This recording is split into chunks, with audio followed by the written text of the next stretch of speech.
السلام علیکم ناظرین، میں ہوں عبار اور اس وقت موجود ہیں اسلام آباد ہائی کورٹ بار ایسوسیشن کے آفس میں۔ ہمارے ساتھ موجود ہیں جنرل سیکرٹری شفقت صاحب، اور ان سے جانتے ہیں کہ کل 14 اگست ہے اور 14 اگست کے حوالے سے یہاں کیا پروگرام ترتیب دی گئی ہے۔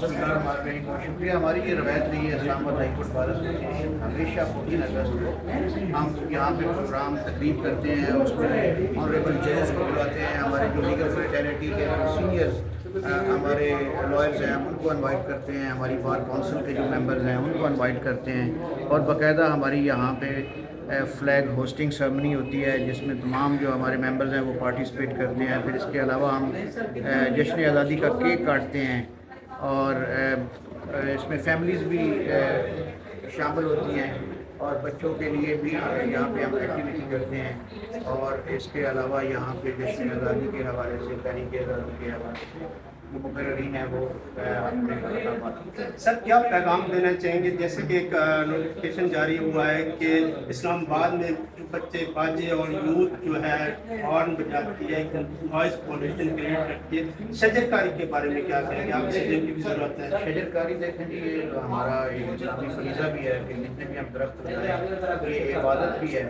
اس سے ملٹیپل فائدے ہیں۔ آپ جب پلانٹیشن کرتے ہیں، شجر کاری کی مہم چلاتے ہیں، تو انوائرمنٹ کے حوالے سے اس کے جو اثرات ہیں وہ آپ کے سامنے ہیں کہ جتنے زیادہ ہم درخت لگائیں گے یہاں پہ پھر گرمی کی شدت میں کمی ہو جائے گی، اور اس کے علاوہ جو جتنی گرینری ہوگی اس سے اتنا انوائرمنٹ جو ہے وہ آپ کا بہتر ہوگا، اور فردر آپ کو جو آکسیجن ہے وہ جتنے آپ کو درخت لگائیں اس سے یہ چیزیں آپ کے لیے ہمیشہ کریں گی۔ سر بہت شکریہ، تھینک یو سو مچ، آپ نے ہماری جواب کی